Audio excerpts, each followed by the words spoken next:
Return type क्या बताता है? रिटर्न टाइप बताता है कि ये फंक्शन कोई वैल्यू रिटर्न करेगा या नहीं करेगा।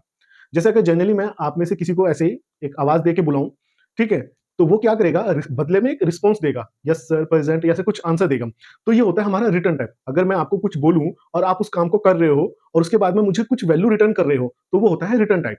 रिटर्न टाइप ये भी हो सकता है कि मैं आपको कुछ टास्क दूं बट आप उस काम को करो बट बदले में मुझे कोई वैल्यू ना दो, तो ये होता है नो रिटर्न वैल्यू।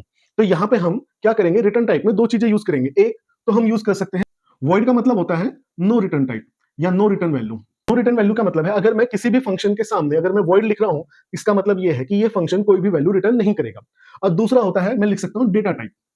ठीक है, डेटा टाइप में जो लिखूंगा फंक्शन वो वैल्यू रिटर्न करेगा। डेटा टाइप का मतलब है अगर मैं यहां पे लिख दूं इंटीजर, तो ये फंक्शन जो है वैल्यू रिटर्न करेगा इंटीजर टाइप का जब भी इसको बुलाया जाएगा, इसको कॉल कराया जाएगा। ठीक है, अब अगर मैं इसको इंटीजर लिख दूं तो यहां पे मुझे इसकी बॉडी के अंदर भी एक चेंजेस करना पड़ेगा कि यहां से लास्ट में एक वैल्यू मुझे लिखना पड़ेगा रिटर्न, और यहाँ पे कोई भी जीरो या वन या कोई भी एक वैल्यू, ठीक है, इस तरह से मुझे यहाँ से रिटर्न करनी पड़ेगी कि जब मैं इस फंक्शन को कॉल करूंगा तो ये एक वैल्यू मुझे रिटर्न करेगा और वो फंक्शन की बॉडी के अंदर लास्ट वाला स्टेटमेंट होगा।